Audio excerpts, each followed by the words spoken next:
रहमतुल्लाहि व बरकातुहू। अस्सलातु वस्सलामु अलैका या रसूलल्लाह, अस्सलातु वस्सलामु अलैका या हबीबल्लाह व अला आलिका व अस्हाबिका या नूरल्लाह सल्लल्लाहु अलैहि वसल्लम। मुअज़्ज़ज़ सामिन किराम, अल्हम्दुलिल्लाह हम दीन इस्लाम के मानने वाले हैं और दीन इस्लाम हमारी रहनुमाई माँ की कोख से लेकर कब्र तक हमारी रहनुमाई करता है। चाहे वो दुनियावी रहनुमाई हो, चाहे वो आखिरत की रहनुमाई हो, चाहे वो दुनिया का कोई कारोबार हो या फिर दुनिया की किसी भी काम में आप दीन इस्लाम को देख लें तो आपकी रहनुमाई ज़रूर करें। आज किसी ने सवाल पूछा था कि जो बच्चा होता है उसको दूध कब तक पिलाया जाए, यानी माँ और अपने बच्चे को दूध कितने साल तक पिलाए और कितने साल के बाद दूध पिलाना जो है शरीयत इस्लाम ने मना किया। कुरान करीम सूरह अल-बकरा में आप जाकर उठा कर देख लें, अल्लाह तबारक व तआला इरशाद फरमाता है, और माएँ अपने बच्चे को दूध पिलाए 2 साल, जो कि उनको दूध पिलाने की मुद्दत पूरी करनी है। इससे साफ पता चलता है कि कुरान कहता है कि कम से कम अपने बच्चे को 2 साल दूध ज़रूर पिलाएं। अगर माँ बाप चाहें तो 2 साल से पहले भी दूध छुड़वा सकते हैं, लेकिन बारे शरीयत का मसला यह है कि 2 साल से ज़्यादा दूध ना पिलाया जाए। ये बच्चे के लिए भी नुकसानदेह है और बच्चे की माँ के लिए भी नुकसानदेह। और यहाँ ये भी ख्याल रखें, चाहे वो लड़का हो चाहे वो लड़की हो,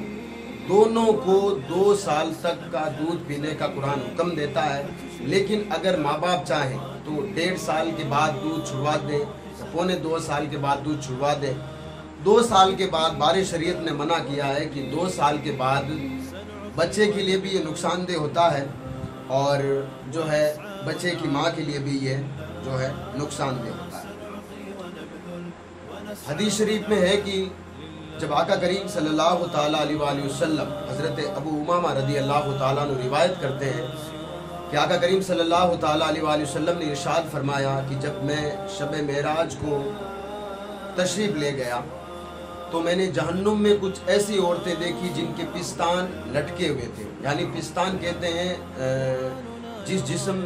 औरत का जो जिस्म होता है जिससे बच्चे दूध पीते हैं उसे पिस्तान कहा जाता है। तो आका करीम फरमाते हैं कि मेराज की रात मैंने देखा कि जहन्नम में कुछ औरतें हैं जिनके पिस्तान लटके हुए थे और उनके सर झुके हुए थे और उनके पिस्तानों को सांप डस रहे थे। तो जिब्राइल अमीन ने बताया कि या रसूल अल्लाह, ये वो औरतें हैं। हज़रत जिब्राइल अमीन ने बताया कि या रसूल अल्लाह, ये वो औरतें हैं जो कि दुनिया में अपने बच्चों को दूध पिलाने में आलस किया करती थी, सुस्ती किया करती थी। इस हदीस से मेरी वो माएँ बहनें नसीहत हासिल करें जो कि अपने बच्चे को इस डर से दूध नहीं पिलाती कहीं मेरी खूबसूरती ख़त्म ना हो जाए, कहीं मेरी जो है जिस्मानी जो है ताकत ख़त्म ना हो जाए। बल्कि आप जो है साइंस के नज़रिए से आप देखें, चाहे वो दीन इस्लाम की नज़रिए से देखें, दोनों के नज़रिए से अगर आप देखेंगे तो बच्चे का दूध पीना माँ के लिए भी बड़ा फ़ायदेमंद है। बहुत बड़े बड़े साइंसदान ने कहा है कि जो माएँ अपने बच्चों को अक्सर दूध पिलाने में आलस करती है तो ज़्यादातर जो सीने के दर्द उन्हीं औरतों के ज़्यादातर सीनों में दर्द होता है, या फिर वो चमड़ी के यानी जो चमड़ी का रोग होता है उसकी वो शिकार हो जाती है। और ये भी याद रखें कि जब औरत दूध पिलाती है तो दुनियावी फ़ायदा तो उसे हो ही रहा है, यानी जिस्म में फ़ायदा तो उसे हो ही रहा है, बल्कि वो आखिरत के लिए भी एक बहुत बड़ा सवाब अपने लिए तैयार कर रही होती है। हदीस शरीफ में है कि माँ आयशा सिद्दीक़ा रज़ी अल्लाह ताला अन्हा इरशाद फरमाती है कि आका करीम सल्लल्लाहु ताला अलैहि वसल्लम ने इरशाद फरमाया, जब बच्चा अपनी माँ के पिस्तान से दूध की चुस्की लेता है तो हर एक चुस्की के बदले में माँ को एक गुलाम आज़ाद करने का सवाब मिलता है। और जब बच्चा सैराब हो जाता है, बच्चा जब अपना आप दूध छोड़ देता है, यानी बच्चे की भूख ख़त्म हो जाती है, जब वो अपनी माँ की छाती को छोड़ता है तो आसमान से निदा आती है कि ऐ मेरी प्यारी बंदी, हमने तेरे सारे गुनाह माफ़ कर दिए, यानी जो पिछले गुनाह सगीरा छोटे गुनाह जो होते हैं माफ़ कर दिए, अब तू जो है अपनी नई ज़िंदगी यहाँ से शुरू कर। सुभान अल्लाह। देखिए इस्लाम ने औरत के जो मर्तबे को बरकरार रखा वो कितना खूबसूरती से रखा। माँ बनी तो जब वो दूध पिला रही है تو ساتھ ساتھ میں اس کا یہ تو فائدہ ہو رہی ہے کہ اس کو جسمانی جو ہے طاقت تو مل ہی رہی ہے، لیکن اس کے ساتھ ساتھ بچے کو بھی جو ہے فائدہ حاصل ہو رہا ہے۔ اور یہ بھی ساتھ میں یاد رکھیں کہ یہ جو باقی آج کل جو ایک بوٹل والا ایک رواج چلا ہے کہ بچے کو 1 سال کا بھی بچہ نہیں ہوتا ہے کہ بوٹل میں دودھ بھر کے یا ایک طرح کا وہ جو ایک ربر کا آتا ہے بچے کے صرف منہ میں ڈال دیا جاتا ہے اور بچے کے منہ میں ڈال بچہ اسی صرف ٹائم پاس کرتا رہتا ہے۔ یہ یاد رکھیں ماں کی اجازت کے بغیر نہ تو کسی جانور کا دودھ بچے کو پلایا جا سکتا ہے، نہ ہی کسی دائی کا دودھ یعنی کسی دوسری عورت کا دودھ پلایا جا سکتا ہے۔ ہاں البتہ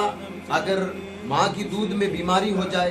یا ماں خود بیمار ہو یا ماں کو پورا دودھ یعنی جتنا بچہ سیراب ہو سکے، بچے کا پیٹ بچے کو اتنا دودھ نہ آئے، تو جو ہے بچہ کسی دوسری عورت کا دودھ بھی پی سکتا ہے یا کسی جانور کا بھی پی سکتا ہے۔ لیکن یہ خیال رکھیں کہ صرف سستی کی وجہ سے یا آلس کی وجہ سے جانوروں کا دودھ یا جو ہے کسی دوسرے کا دودھ نہیں پلانا چاہیے۔ سائنس یہ کہتی ہے کہ الگ الگ جو جانور ہوتے ہیں ان میں الگ الگ دودھ کی کوالٹی ہوتی ہے، الگ الگ دودھ میں جراثیم ہوتے ہیں جو کہ بچے میں اتنی شکتی نہیں ہوتی ہے کہ وہ اسے سہن کر سکتا ہو۔ تو اللہ توفیق دے میری ماؤں بہنوں کو کہ جب تک بچہ 1.5 یا 2 سال کا نہ ہو اپنا ہی دودھ انہیں پلائے،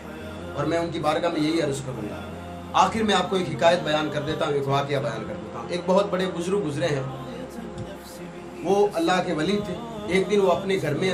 داخل ہوئے تو دیکھا کہ ان کا بچہ کسی دوسرے عورت کا دودھ پی رہا تھا۔ انہوں نے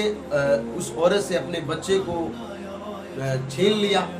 اور اس کے منہ میں انگلی ڈال کر کے وہ اس بچے نے جو دوسری عورت کا دودھ پیا تھا اسے الٹی کرائی، اور پھر اپنی عورت کو اپنی بیوی کو دیتے ہوئے کہا کہ جب تک تیرے اندر اس بچے کو دودھ پلانے کی قوت ہے، تیرے اندر اس بچے کو دودھ پلانے کی ہمت ہے، تب تک کسی دوسرے جو ہے جانور یا کسی عورت کیسے دودھ پلایا کر۔ کتابوں میں آتا ہے کہ جب وہی بچہ بڑا ہو گیا، جوان ہو گیا، بہت بڑا عالم دین بنا، لیکن کبھی کبھی وہ تقریر یا بیان یا کبھی نصیحت کیا کرتے تھے، ان کی زبان اٹک جایا کرتی تھی، تو وہ خود کہا کرتے تھے کہ یہ زبان میری اس لیے اٹک رہی ہے کہ میں جب بچپن میں تھا تو میرے والد نے میرے منہ میں انگلی ڈال کے جو الٹی کرائی تھی جس دودھ کی، اس دودھ کا اثر آج بھی موجود ہے۔ کہنے کا صاف مطلب ہے کہ قرآن و حدیث کی روشنی میں یہی ہمیں صاف مطلب نکلتا ہے کہ بچے کو 2 سال تک دودھ پلایا جائے۔ ہاں اگر ماں باپ چاہیں تو 1.5 سال تک پلا کر بچے کا دودھ چھڑایا جا سکتا ہے۔ اور آلس کی وجہ سے، خاص کر میں اپنی ماؤں بہنوں کی بارگاہ میں عرض کروں گا کہ آلس کی وجہ سے جو ہے اپنے بچے کو یا جو اپنی بچی کو جو ہے کسی جانور وغیرہ کا دودھ نہ پلائیں، اس سے زیادہ تر بچے کمزور اور زیادہ بیمار ہوتے ہیں۔ اللہ رب العزت ہم سب کو جو ہے ایک اور نیک ہونے کی توفیق و رفیق عطا فرمائے اور اعمال صالح کرنے کی توفیق و رفیق عطا فرمائے۔ السلام علیکم ورحمۃ اللہ وبرکاتہ۔